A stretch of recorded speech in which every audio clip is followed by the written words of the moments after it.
ఈ వాక్యము నీది ప్రభా, నీ మాటలు మాకు బోధించండి. అర్థవంతమైనటువంటి మాటలు మేము నాయన బహిర్గతముగా నాయన మేము వినడానికి సహాయం చేయండి.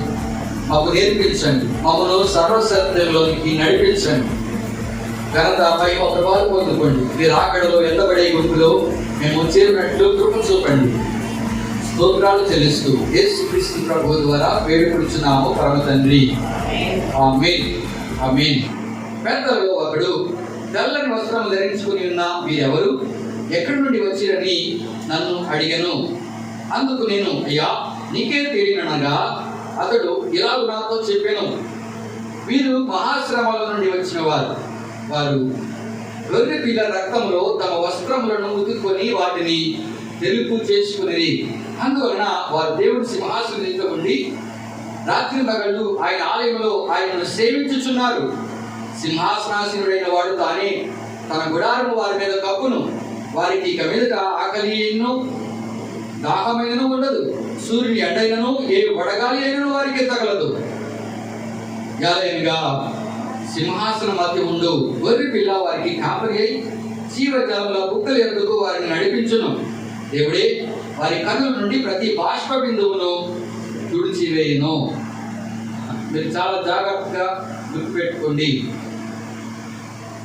మీరు దేవుని దగ్గర ఉన్నారు, పరలోకంలో ఉన్నారు, సియోనులో ఉన్నారు. ఇది దేవుని పట్టణమైనటువంటి నూతన యెరూషలేము. ఆ పట్టణంలో వారు ఉన్నారు. వారు ప్రభువుతో ఉన్నారు. ప్రభు ఎక్కడికి వెళ్తే అక్కడకు వారు వెళ్తున్నారు.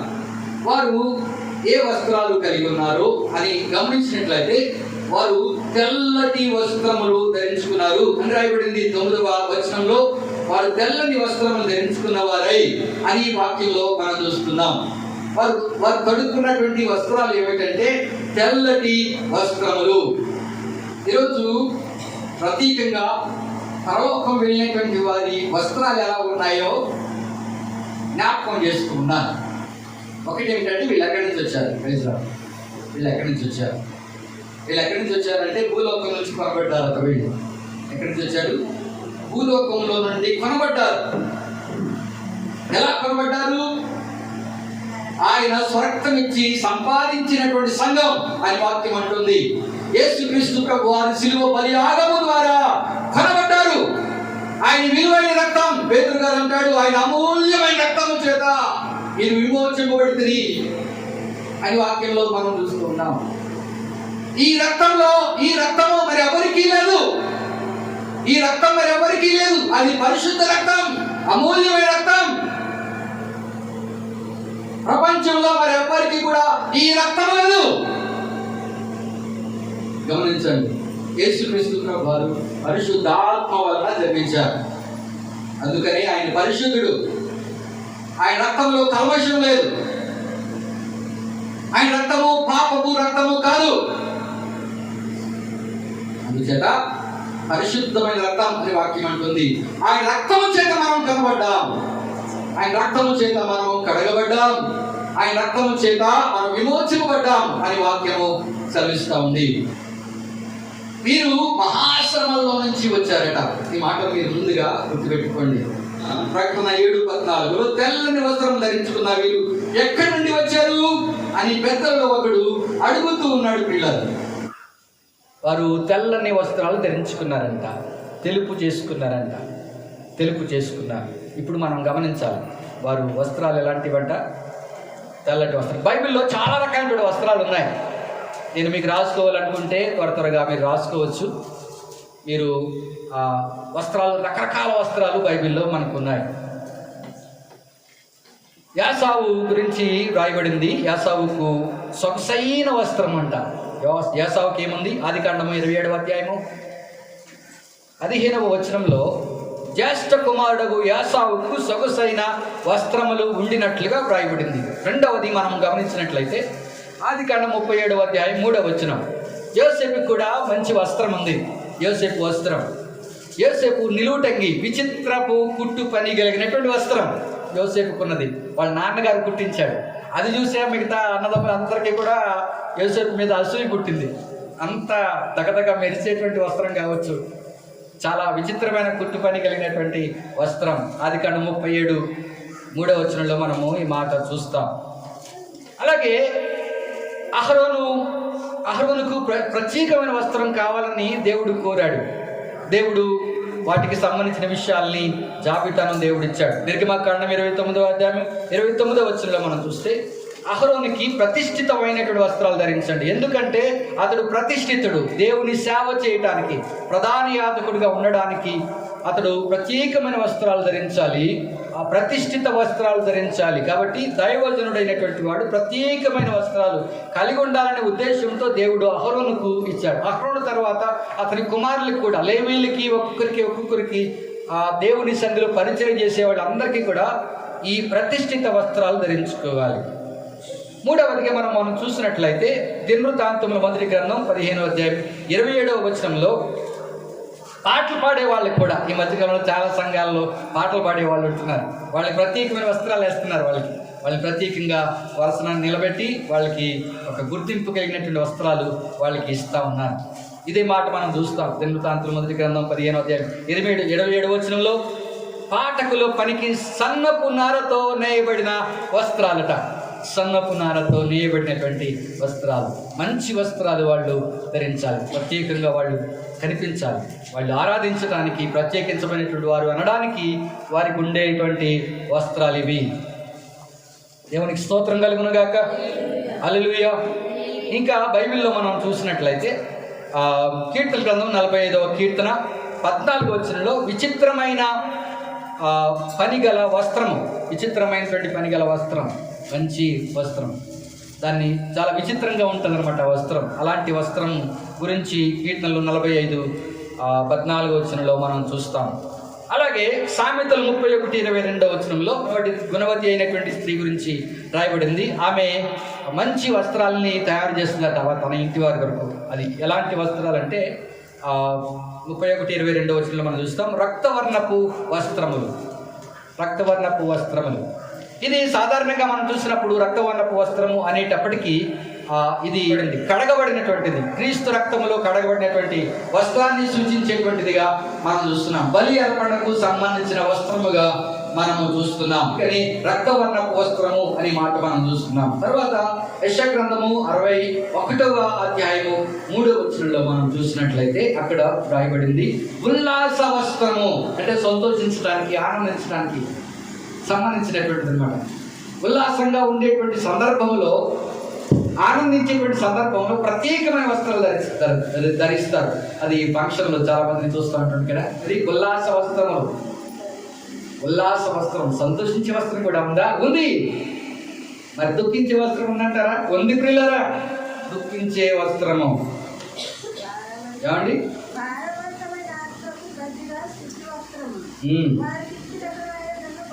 స్తుతి వస్త్రము. ఇంకా మనం చూసినట్లయితే జైల్లో ఉండేటువంటి వారికి కూడా వస్త్రాలు ఉంటాయి కదా. ఇవన్నీ బైబిల్లో ఉన్నాయండి. జైలు ఉండే వాళ్ళకి మనం తొడుక్కునే వస్త్రాలు ఇవ్వరు. ఎవరు పడితే వాళ్ళు, ఎవరికి ఇష్టమైన వస్త్రాలు వాళ్ళు తొడుక్కోవడానికి లేదు ప్రియులారా. అది బందీ గృహం. ఇర్మియా గ్రంథము 52వ అధ్యాయము 33వ వచనంలో మనం చూస్తాం. రాసుకోవడం ఇంటికి వెళ్ళిన తర్వాత చదువుకోవచ్చు మీరు. తర్వాత జకరియా గ్రంథం 3వ అధ్యాయం 3వ వచనంలో మనం చూస్తాం. అది ఎలాంటి వస్త్రం అంటే మలిన వస్త్రములు, అంటే మాసిపోయినాయి, మలినమైపోయినాయి, కల్మషంతో నిండినటువంటి వస్త్రం, ఉతుక్కోనటువంటి వస్త్రం, దుఃఖ వస్త్రం, మలిన వస్త్రాలు జకరియా 3:3లో మనం చూస్తాం. తర్వాత యాకోబు 2వ అధ్యాయం 3వ వచనంలో చూసినట్లయితే ప్రశస్త వస్త్రము, ప్రశస్తమైన వస్త్రం. యాకోబు ప్రత్యేకమైన విషయాలు చెప్పడానికి మాట చెప్పాడు.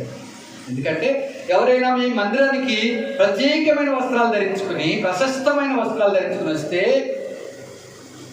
వేరే వాడిని లేపేసి ఈ మంచి స్థానంలో కూర్చోండి అని మీరు అంటారు కదా. మురికి వస్త్రాలు ధరించి వచ్చినటువంటి వాడిని నీకు దూరంగా ఉండు అంటారు కదా అని అంది కదా వాక్యంలో.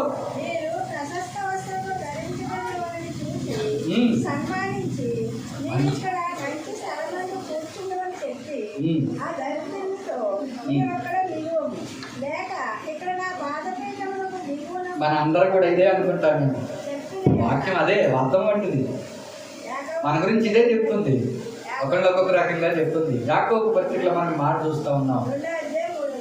ఏమండి ఏమంటారు? ఇది ప్రశస్తమైన వస్త్రాలు కనిపిస్తాయి. ఇప్పుడు మనము పరలోకానికి వెళ్ళేటువంటి వారు తొడుక్కున్న వస్త్రాలు ఏంటంటే ఏం వస్త్రాలు కలిగి ఉన్నారు? వాళ్ళు తెల్లని వస్త్రాలు కలిగి ఉన్నారు. ప్రసంగి ఏమంటున్నాడు చూడండి, ప్రసంగి 9వ అధ్యాయం 8వ వచనం. ఎల్లప్పుడూ తెల్లని వస్త్రములు ధరించుకును, నీ తలకు నూనె తక్కువ చేయకుము. విన్నారా? ప్రసంగి 9:8వ వచనంలో మనం వద్దాం. ఎల్లప్పుడూ తెల్లని వస్త్రములు ధరించుకును. సొలొమోను గారు చెబుతున్నటువంటి మాట ఇది. సొలొమోను గారు ఏమంటున్నాడంటే తెల్లటి వస్త్రాలు ధరించుకోండి అంటే దాని అర్థం ఏమిటి? సొలొమోను గారి యొక్క ఉద్దేశం ఏమిటి? బైబిల్ అలంకార రూపంలో రాయబడిందని మాత్రం మీరు గుర్తుపెట్టుకోండి. ఆత్మీయ అర్థాన్ని మనము అర్థం చేసుకోవాల్సిన అవసరం అనుకుంది. తెల్లని వస్త్రం ధరించుకోండి అంటున్నాడు అంటే మన భౌతికమైనటువంటి వస్త్రాన్ని గురించి మాత్రమే అనుకోకండి. అది కాకుండా ఏమంటున్నాడు? తెల్లని వస్త్రాలు దేనికి సాదృశ్యము? పరిశుద్ధతకు సాదృశ్యం. తెలుపు పరిశుద్ధతను సూచిస్తుంది. తెలుపు పరిశుద్ధతను సూచిస్తుంది. మనం తెల్లబట్టలు ఎందుకు వేసుకోవాలి అంటే మనం బహిరంగంగా సాక్ష్యము కొరకు బాప్తిసం తీసుకుంటున్నాం. బాప్తిసం మనల్ని రక్షించదు, కానీ ప్రభువు మనకి ఇచ్చినటువంటి ఆజ్ఞ ఇది ఏమిటంటే ప్రభు యేసుక్రీస్తు నామములో మనం బాప్తిసం పొందాలని అపోస్తలులు ప్రకటించారు. ఎందుకోసం? శరీర మాలిన్యాన్ని తీసివేసుకోవడానికి కాదు. అది మన శరీర మాలిన్యాన్ని తీసివేయదు. అలా మునిగి తేలినంత మాత్రాన మనలో ఉన్నటువంటి కల్మషము, మనలో ఉన్నటువంటి ప్రతి విధమైనటువంటి పాపము పోదు. ఈ సత్యాన్ని మీరు గుర్తుపెట్టుకోండి పిల్లలు. అది కేవలము అది గుర్తు మాత్రమే. యేసుక్రీస్తు ప్రభువు దగ్గర యేసుక్రీస్తు ప్రభువుని మనం కలుసుకున్నప్పుడు ఒక సాక్షార్థంగా ఉండేటువంటిదే. భూలోకంలో మనం సాక్షార్థంగా ఉండటం కొరకు ఇవ్వబడినటువంటిది. అది ఒక సూచన ఏమిటంటే యేసుక్రీస్తులో మరణించి యేసుక్రీస్తులో తిరిగి లేవడమే బైబిల్ చెప్పేటువంటి సాక్ష్యం ఇది. యేసు ప్రభు మరణించి సమాధి చేయబడి పునరుద్ధరణై తిరిగి లేచాడు. దానికి సాదృశ్యంగా ఈ బాప్తిస్మం మనకు ఇవ్వబడింది, ప్రకటించబడింది. కాబట్టి బాప్తిస్మం మనల్ని రక్షించదు. మనం క్రీస్తులోనికి మనము బాప్తిస్మం పొందాం కాబట్టి మనం క్రీస్తుని ధరించుకున్నాం అని వాక్యం అంటుంది. క్రీస్తుని ధరించుకున్నాం అనడానికి ఏమిటంటే గుర్తు బాప్తిస్మం. ప్రతివాడు యేసుక్రీస్తు నామమున బాప్తిస్మం పొందవలెను అని వాక్యం చెప్తుంది. దేవునికి స్తోత్రం కలుగునుగాక. ఎల్లప్పుడూ తెల్లని వస్త్రాలు ధరించుకో, పరిశుద్ధత కలిగి ఉండు అని చెప్పి ఇక్కడ ప్రసంగి అయినటువంటి సొలొమోను మనతో మాట్లాడుతున్నాడు. ఈ తెల్లటి వస్త్రాల యొక్క విశిష్టతను మనం జ్ఞాపకం చేసుకోవాలి. మత్తయి సువార్త 17వ అధ్యాయము 2వ వచనం చూడండి. మత్తయి సువార్త 17వ అధ్యాయం 2వ వచనంలో యేసుక్రీస్తు ప్రభు వారు వస్త్రాలు ఎలాగున్నాయో మనకు వాక్యంలో రాయబడింది. ఆయన ముఖము సూర్యుని వలె ప్రకాశించెను, ఆయన వస్త్రములు వెలుగు వలె తెల్లనివాయను. దేవునికి స్తోత్రం కలుగును గాక. యేసుక్రీస్తు ప్రభు వారు ధరించుకున్నటువంటి వస్త్రాలు ఎలా ఉన్నాయో తెలుసా? ఎలా ఉన్నాయంట? వెలుగు వలె తెల్లనివాయను అని వాక్యం అంటుంది. మత్తయి ఈ విధంగా రాశాడు. మార్కు ఏమంటున్నాడో చూడండి. మార్కు సువార్త 9వ అధ్యాయము 3వ వచనములో అంతలో ఆయన వస్త్రములు ప్రకాశమానమైనవి మిగుల తెల్లనివి ఆయను. లోకమందు ఏ చాకలియును అంత తెల్లగా చల్లువ చేయలేడు. అంత దగదగా మెరిసేటట్లు ఉతకలేరు అని దేవుని వాక్యంలో మనం చూస్తున్నాం. అపోస్తలుల కార్యాలు 10వ అధ్యాయము 30వ వచనం కూడా చూడండి. ఇదే మాట అపోస్తలుల కార్యాలు 10వ అధ్యాయం 30వ వచనం. అందుకు కొర్నేలి 4 దినముల క్రిందట పగలు 3 గంటలు మొదలుకొని ఈ వేళ వరకు నేను ఇంత ప్రార్థన చేయించుండగా ప్రకాశమానమైన వస్త్రములు ధరించిన వాడొకడు నా ఎదుట నిలిచి కొర్నేలి నీ ప్రార్థన వినబడెను. దేవునికి స్తోత్రం కలుగును గాక. కొర్నేలి సాక్ష్యం ఇస్తా ఉన్నాడు. ప్రకాశమానమైనటువంటి వస్త్రములు.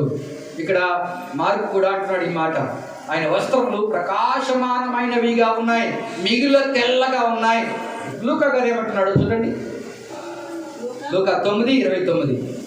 ఆయన ప్రార్థించుచుండగా ఆయన ముఖ రూపము మారెను, ఆయన వస్త్రములు తెల్లనివై దగదగా మెరిసెను. యేసు ప్రభు గురించి చెబుతున్న మాటలు ఇవి. యేసు ప్రభు వస్త్రాలట తెల్లనివై దగదగా మెరుస్తున్నాయట. తెలుపుతో నిండిపోయింది, వైట్ కలర్ దగదగా మెరుస్తోంది ఆయన వస్త్రాలు అని రాయబడింది. ఎప్పుడు ఆయన ప్రార్థిస్తుంటుండగా, ఆయన ప్రార్థిస్తున్నప్పుడు ఆయన వస్త్రాలు తెల్లగా దగదగా మెరిసెను అంటున్నాడు. మత్తయి రాశాడు, మార్కు రాశాడు, లూకా రాశాడు, యోహాను కూడా రాశాడు. చూడండి, యోహాను సువార్త 20వ అధ్యాయం. యేసు ప్రభు పునరుద్ధరుడు అయ్యేటువంటి సందర్భంలో ఆ సందర్భాన్ని గుర్తు చేస్తున్నాడు. 20వ అధ్యాయం 12వ వచనం యోహాను సువార్త. తెల్లని వస్త్రములు ధరించిన ఇద్దరు దేవదూతలు యేసు దేహం ఉంచబడిన స్థలంలో తల వైపునప్పుడును కాళ్ళ వైపునప్పుడును కూర్చునుట కనబడెను అని అన్నాడు. దేవదూతలు కూడా తెల్లటి వస్త్రాలు ధరించుకుని ఉన్నారట. తెల్లని వస్త్రాలు ధరించిన ఇద్దరు అని రాయబడింది బైబిల్లో. అపోస్తలుల కార్యాలు 1వ అధ్యాయం 10వ వచనంలో కూడా దేవదూతలు కనబడ్డారు. పరలోకానికి యేసు ప్రభు పరలోకానికి వెళ్ళిపోతున్నప్పుడు ఇద్దరు మనుషుల్లాగా కనబడ్డారంట. ఆయన వెళ్ళుచుండగా వారు ఆకాశం వైపు తేరి తెచ్చుచుండిరి. ఇదిగో తెల్లని వస్త్రములు ధరించుకొనిన ఇద్దరు మనుషులు వారి యొద్ద నిలిచి, చాలండి, ఇద్దరు మనుషులు తెల్లని వస్త్రాలు ధరించుకుని ఉన్నారంట. తెల్లని వస్త్రాలు ధరించుకున్నారంట. వాళ్ళతో మీరు మాట్లాడుతూ ఉన్నారు, ఆయన ఏ రీతిగా వెళ్ళాడో మరలా ఆ రీతిగా మరలా తిరిగి వస్తాడు, మీరు ఆశ్చర్యపడకండి అని ఈ తెల్లని వస్త్రాలు ధరించుకున్నటువంటి వారు చెప్పినట్లుగా వాక్యంలో మనం చూస్తున్నాం. తెలుపును మనం గుర్తు చేసుకుంటున్నాము. తెలుపు పరిశుద్ధతకు సూచన, పరిశుద్ధతకు సూచన. ప్రకటన 3వ అధ్యాయము 4వ వచనం. అయితే తమ వస్త్రములను అపవిత్రపరచుకొనని కొందరు సార్దీస్‌లోని యొద్ద ఉన్నారు. వారు అర్హులు గనుక తెల్లని వస్త్రములు ధరించుకుని నాతో కూడా సంచరించెదరు. ప్రామిస్, దేవుని వాగ్దానం ఇక్కడ ఏమంటుందంటే, అయితే తమ వస్త్రములను అపవిత్రపరచుకొనక, అపరిశుభ్రపరచుకొనకుండా, పాడు చేసుకోకుండా, మచ్చలతో డాగులతో చేసుకోకుండా, మాసిపోకుండా, మలినపరచుకోకుండా. మనం ఎంత చెప్పుకున్నాం కదా, మలిన వస్త్రాలు మాసిపోయిన వాటిని ఏం చేస్తాం? తెల్లగా చేసుకుంటాం. కాబట్టి తెల్లగా చేసుకోవాలి మన వస్త్రాల్ని. ఏమిటది? మనకి జీవితాన్ని పరిశుద్ధపరచుకోవాలి. వాక్యంలో రాయబడింది, అపవిత్రపరచుకొనని కొందరు సార్దీస్‌లోని యొద్ద ఉన్నారు. వారు అర్హులు. దేనికి అర్హులు? పరలోక రాజ్యానికి అర్హులు. దేనికి అర్హులు? తెల్లటి వస్త్రాలు ధరించడానికి వారు అర్హులు. తెల్లటి వస్త్రాలు ధరించుకుని నాతో కూడా సంచరించెదరు. దేవుడు యేసు ప్రభువుతో కూడా సంచరించాలంటే మనము తెల్లటి వస్త్రాలు ధరించాలి. అంటే పరిశుద్ధత కలిగి. ప్రకటన 3:5. జయించువాడు అలాగున తెల్లని వస్త్రము ధరించుకును, జీవ గ్రంథంలో నుండి అతని పేరు అంత మాత్రమును తుడుపు పెట్టక నా తండ్రి ఎదుటను ఆయన దూతల ఎదుటను అతని పేరు ఒప్పుకొందును. విన్నారా? తెల్లని వస్త్రాలు ధరించుకునేటువంటి వారు అర్హులు. తెల్లటి వస్త్రాలు ధరించుకోవడానికి అర్హులు. పరిశుద్ధత కలిగడానికి వాళ్ళకు అర్హులు. జయించువాడు ఎలాగూ తెల్లని వస్త్రాలు ధరించుకుంటారు. మనం లోకాన్ని జయిస్తే గత వారంలో మనం నేర్చుకున్నాం, తెల్లని వస్త్రాలు ధరించుకున్నారు వీళ్ళు. జీవ గ్రంథంలో వారి పేరు అంత మాత్రమును విడిచిపెట్టకూడదు. దేవునికి స్తోత్రం. మనం చేయాల్సిన పనులు, మనం పరిశుద్ధత కలిగి జీవించుతాం. మనం లోకంలో ఉన్న పిల్లల మనం మలినం అవుతాము. కాబట్టి ఏం చేయాలి? మనం శుభ్రం చేసుకోవాలి కదండి, శుభ్రం చేసుకోవాలి. తమ వస్త్రములను శుద్ధి చేసుకోవాలి. యేసు రక్తంలో మన వస్త్రాలని శుద్ధి చేసుకోవాలి కదా. జీవ గ్రంథంలో వారి పేరు ఎంత మాత్రమో తుడిపి పెట్టక నా తండ్రి ఎదుట ఆయన దూతలు ఎదుట ఆయన అతని పేరు ఒప్పుకొందును.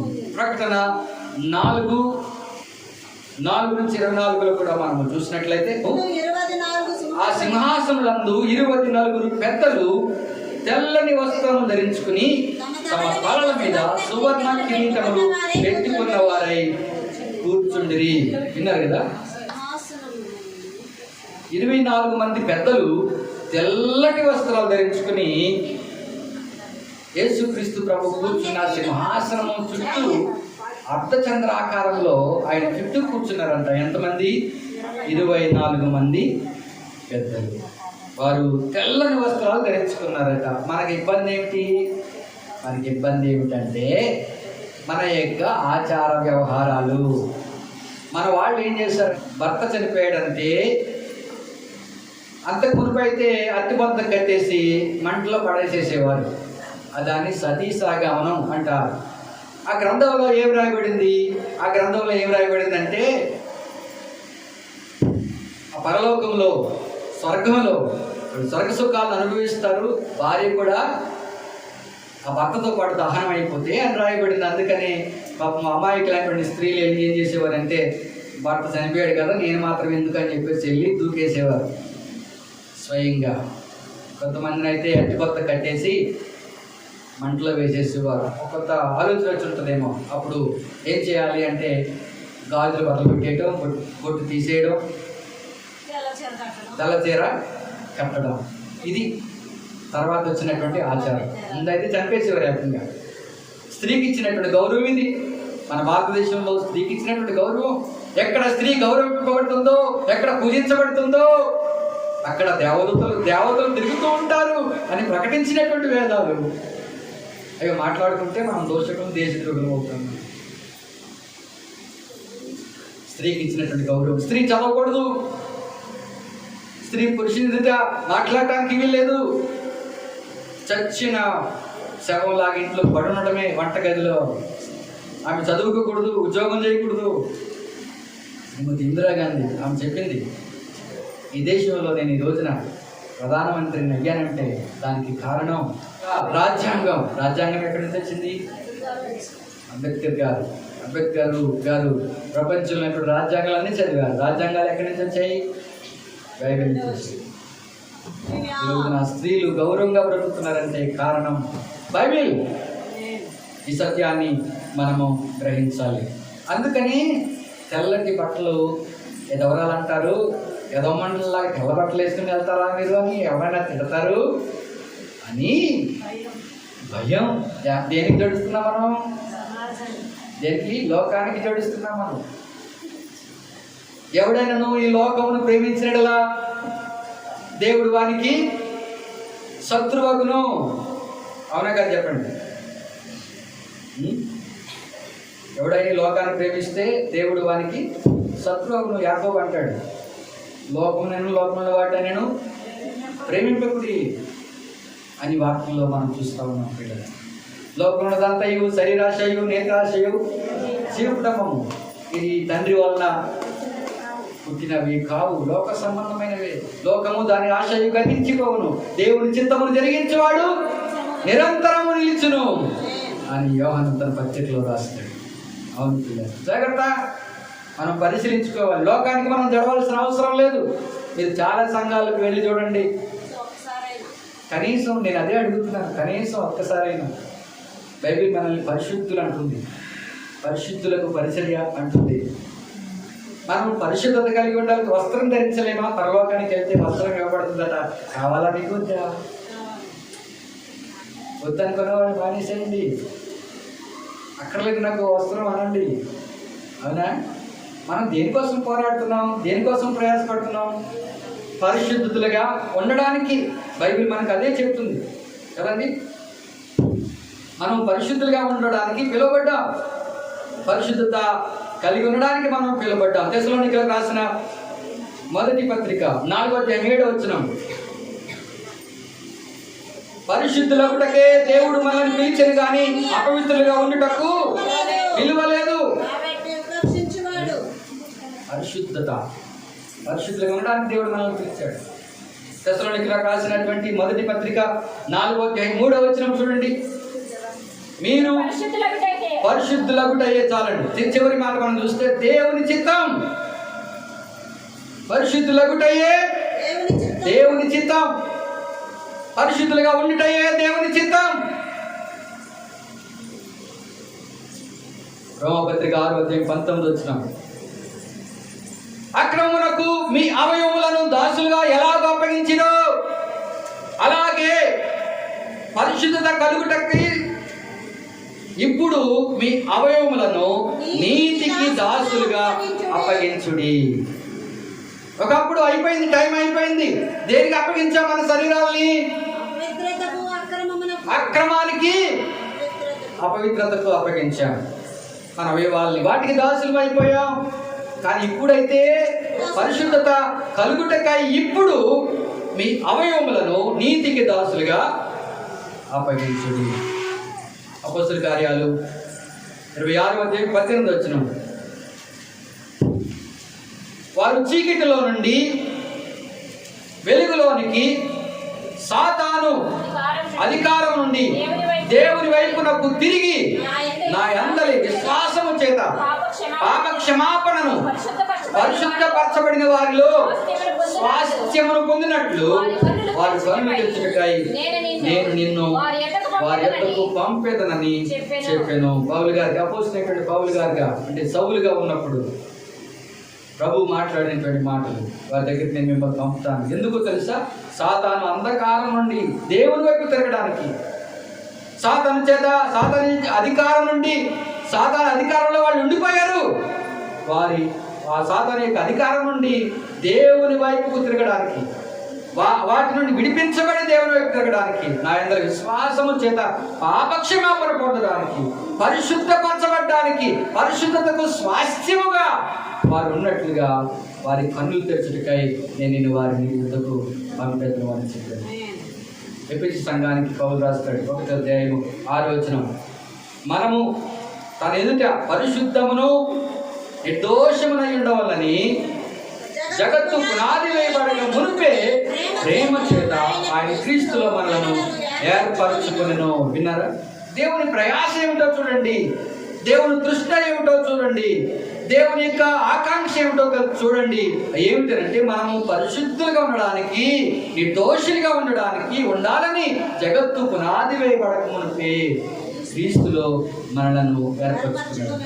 ఆయన కృపను బట్టి, కృప చేత, మన యొక్క యోగ్యతను బట్టి కాదు, మన ఆరాధన బట్టి కాదు, మన గొప్పతనాన్ని బట్టి కాదు, మన ఆస్తిని బట్టి కాదు, మన కులాన్ని బట్టి కాదు, మన దేశం యొక్క ఉన్నత ఆ యొక్క పరిస్థితులను బట్టి కాదు, పిల్లలు ఏమీ కాదు, కేవలము కృప చేత ఆయన క్రీస్తు మనలను ఏర్పరచుకున్నాడు. ఎందుకోసమో తెలుసా? పరిశుద్ధులుగా ఉండడానికి, నిర్దోషులుగా ఉండడానికి అని వాక్యంలో మనం చూస్తున్నాం. కొలస్సీ పత్రిక 1:22 చూడండి. కొలస్సీ 1:22 తన సన్నిధిని పరిశుద్ధులుగాను, నిర్దోషులుగాను, నిరపరాధులుగాను నిలబెట్టుటకు ఆయన మాంసయుక్తమైన దేహమందు మరణము వలన ఇప్పుడు మిమ్మల్ని సమాధానపరిచెను. దేవునికి స్తోత్రం కలుగును గాక. హల్లెలూయా. సమాధానపరిచెను. దేనికోసం? పరిశుద్ధపరచడానికి, నిర్దోషులుగా చేయడానికి, నిరపరాధులుగా నిలబెట్టడానికి. ఆయన మాంసయుక్తమైన దేహమందు మరణం వలన, ఎందుకు ఆయన ఈ లోకానికి వచ్చాడు? మాంసాన్ని ఎందుకు ధరించాడు? ఆయన శరీరాన్ని ఎందుకు ధరించాడు? ఆయన అంటే మనల్ని నిర్దోషులుగా చేయడానికి, మనల్ని పరిశుద్ధపరచడానికి. ఆయన మరణం వలన ఇప్పుడు మనల్ని ఆయనతో సమాధానపరిచాడు. హల్లెలూయా. ఇప్పుడు చదవండి ఎఫెసీ పత్రిక 2:19. కాబట్టి మీరు ఇక మీదట పరజనులను పరదేశులై ఉండగా పరిశుద్ధులతో ఏక పట్టణస్థులను దేవుని ఇంటి వారినై ఉన్నారు. ఎంత గొప్ప విషయం చూడండి. కాబట్టి మీరు ఇక మీదట పరజనులుగా ఉంటారు. పరాయి వాళ్ళు కాదు మీరు, పరదేశస్తులు కాదు మీరు. వీళ్ళు అంటారు, మన వాళ్ళు ఏమంటారు తెలుసా? ఇది పరాయి మతం, యేసు ప్రభు పరాయి దేవుడు, పరాయి వాళ్ళ దేవుడు, మన దేవుడు కాదు. ఇక్కడ పనిచేయదు ఆయన సింహం. మన దేవతల సింహం ఇక్కడ పనిచేస్తుంది. ఎర్రి మాటలు కాకపోతే ఏంటో చెప్పండి. సృష్టికర్త అంటే ప్రపంచాన్ని అంతటిని కూడా సృష్టించిన వాడే కదా. ఒక దేశానికి సంబంధించినోడా, ఒక జాతికి సంబంధించినోడా కాదు కదా. అలాంటి వాడు దేవుడు ఎలాగవుతాడు? ఆలోచించండి పిల్లలు. దేవుడు అన్నవాడు సృష్టికర్త, ఈ సర్వ సృష్టిని చేసిన వాడు. ఆయన లేకుండా కలిగి ఉన్నది ఏదిగా ఆయన లేకుండా లోకము ఆయన ద్వారా సృష్టించబడింది. ఈ భూలోకాన్ని ఆయనే సృష్టించాడు అని వాక్యంలో స్పష్టంగా చెప్తుంది యేసుక్రీస్తు ప్రభు వారు. అందుకని అందరికీ ప్రభువు, అందరికీ ప్రభువు. ఆయన జాతి చూడడు, కులాన్ని చూడడు, మతాన్ని చూడడు, దేశాన్ని చూడడు, ప్రాంతీయ దేవుడు కాదు ఆయన. ఆయన ప్రపంచానికే దేవుడు. దేవుడికి స్తోత్రం, హల్లెలూయా. ప్రపంచానికి రక్షకుడు ఆయన చక్రవర్తి. ఆయన రాజులకు రాజు, ప్రభువులకు ప్రభు. మనం పరిశుద్ధులుగా ఉండడానికి, నిర్దోషిగా ఉండడానికి, నిరపరాధులుగా ఉండడానికి మాంసయుక్తమైన దేహమందు మరణం వల్ల ఇప్పుడు మనలను ఆయన సమాధానపరిచాడు. ఎప్పుడు గ్రంథకర్త అంటాడు 10వ అధ్యాయము 10వ వచనం, యేసుక్రీస్తు యొక్క శరీరము ఒక్కసారి అర్పించబడుట చేత ఆ చిత్తమును బట్టి మనము పరిశుద్ధపరచబడి ఉన్నాము. దేవునికి స్తోత్రం. అప్పుడప్పుడు బలి అర్పించడం కాదు, ఒక్కొక్క పాపానికి ఒక్కొక్కసారి తీసుకుని వెళ్ళి ఏదో ఒక జంతువుని తీసుకుని వెళ్ళి బలి అర్పించడం కాదు, అలా కాదు. నిర్దోషమైన ప్రభు, ఆయన పరిశుద్ధుడు, నీతిమంతుడు. అందుకనే ఆయన ఒక్కసారి అర్పించబడ్డాడు. దేవునికి స్తోత్రం కలుగునుగాక. ఒక్కసారి ప్రాణార్పణ జరిగించాడు ఆయన. ఆయన అర్పించబడ్డ చేత మనము పరిశుద్ధపరచబడ్డాము అని వాక్యం. ఎబ్రీ 10:14 వచనంలో కూడా మీరు చూడండి. ఒక్క అర్పణ చేత ఈయన పరిశుద్ధపరచబడి వారిని సదాకాలమునకు సంపూర్ణులుగా చేస్తున్నాడు. విన్నారా?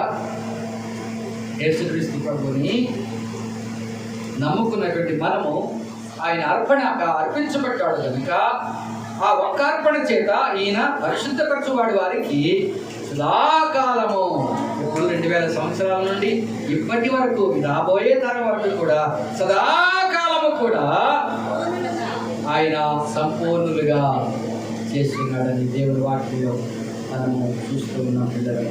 అదే ఎబ్రీ పత్రిక 10వ అధ్యాయం 20వ వచనం కూడా చూడండి. ఆయన రక్తం వలన పరిశుద్ధ స్థలమందు ప్రవేశించుటకు మనకు ధైర్యము కలిగి ఉంది. దేని వలన? ఆయన కార్చిన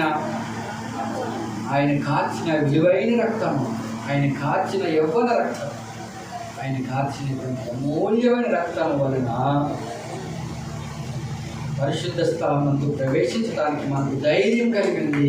యేసుక్రీస్తు ప్రభువారు మరణించిన వెంటనే అక్కడ ఉన్నటువంటి యెరూషలేము దేవాలయము, ఆ యొక్క తెర, అడ్డుగా ఉన్నటువంటి తెర, అతి పరిశుద్ధ స్థలంలో లోపలికి చూడకుండా ఉండేందుకు ఉన్నటువంటి అడ్డు తెర 2గా తిరిగిపోయింది. ఇప్పుడు మనలందరినీ ఉభయులను ఏకము చేసింది. దేవునితో సంబంధం కలిగి ఉండడానికి, దేవునితో మనము ధైర్యంగా వెళ్ళి దేవునితో మాట్లాడటానికి ఆయన రక్తం వల్ల పరిశుద్ధ స్థలం ప్రవేశించడానికి మనకు ధైర్యం కలిగి ఉంది. యేసుక్రీస్తు ప్రభువే మనకు ధైర్యం. మనం ఇంకనూ పాపమైనగా క్రీస్తు మన కొరకు ప్రతి చేయాలి. 10వ అధ్యాయం 29వ వచనం కూడా చూడండి. తాను పరిశుద్ధపరచబడుటకు సాధనమైన నిబంధన రక్తమును అపవిత్రమైనదిగా ఎంచి కృపకు మూలమగు ఆత్మను తిరస్కరించిన వాడు ఎంత ఎక్కువైన దండనకు పాత్రుడుగా ఎంచబడునని నీకు తోచును. ప్రశ్న గమనించండి. కృప మనకు ఇవ్వబడింది. పరిశుద్ధపరచబడడానికి సాధనంగా ఆయన రక్తం ఉన్నది. ఆయన రక్తము ప్రతి పాపమును నుండి విడిపించి మనల్ని పవిత్రులుగా చేయను. యేసుక్రీస్తు రక్తము. దేవునికి స్తోత్రం. తాను పరిశుద్ధపరచబడుటకు సాధనమైన నిబంధన రక్తం. యేసు ప్రభు అన్నారు, ప్రభురాత్రి భోజన సంస్కారం ఇచ్చేటప్పుడు అన్నారు ఆయన, ఇది నా రక్తములనైనా రక్త నిబంధన. ఆయన రక్తంతో నిబంధన చేశాడు మనకి. విలువైన రక్తంతో నిబంధన చేశాడు. మనము ఆయన పిల్లమనడానికి, ఆయన పరిశుద్ధతలో, ఆయన రక్తంలో, ఆయన మాంసంలో మనం కూడా ఏకమవ్వడానికి, మనం పరిశుద్ధపరచబడ్డానికి, మన నీతిమంతులుగా తీర్చబడ్డానికి, తాను పరిశుద్ధపరచబడటకు సాధనమైన నిబంధన రక్తమును అపవిత్రమైనదిగా ఎంచి యేసుక్రీస్తు ప్రభు వారు ద్రోసివేసేవాడిని మనం చూస్తున్నాం, దూషించేవాడిని చూస్తున్నాం, అవమానపరిచేవాడిని చూస్తున్నాం. ఆయన ఎందుకు ఆయన గురించి ప్రకటిస్తున్నారు దైవ సేవకులు? ఎందుకు విశ్వాసులు ఆయన గురించి ఇతరుల దగ్గరికి వెళ్ళి ప్రకటిస్తున్నారు అంటే, మీరు కూడా రక్షించబడాలి, మీరు కూడా పరిశుద్ధపరచబడాలి, మీరు కూడా నీతిమంతులుగా తీర్చబడాలి, మీరు కూడా దేవుని రాజ్యానికి వారసులు కావాలని దేవుని కోరిక. కాబట్టి మేము సువార్త ప్రకటిస్తున్నాం. అవమానాలు వస్తున్నాయి, పడుతున్నారు, కొన్ని చోట్లయితే ప్యాడ్నీళ్ళు చదువుతున్నారండి సువార్త చెప్పే వాళ్ళ మీద. దారుణం కదా, ఎంత ఎంత దౌర్భాగ్యం అని చెప్పాలి వాళ్ళ గురించి. అందుకని వాక్యం చెప్తుంది, తాను పరిశుద్ధపరచబడుటకు సాధనమైన నిబంధన రక్తమును అపవిత్రమైనదిగా ఎంచి కృపకు మూలమగు ఆత్మను తిరస్కరించిన వాడు ఎంత ఎక్కువైన దండనకు పాత్రుడిగా ఎంచబడినని మీకు తోచును. అగ్నికి ఆగుతి కాడా, ఇక నరకానికి పాత్రుడు కాడా? వాళ్ళే నరకానికి పాత్రులుగా చేసుకోవడం అనేది మనం చూస్తున్నాం. కృప విస్తరిస్తుంది, కృప నిన్ను బలవంతం చేస్తుంది రక్షించబడ్డానికి, నీతిమంతుడిగా తీర్చబడ్డానికి, పరిశుద్ధపరచబడ్డానికి. ఈ సత్యాన్ని మనము గమనించాల్సిన అవసరం మనకు ఎంతైనా ఉంది. ప్రియులారా, వస్త్రము పరిశుద్ధతకు సూచనగా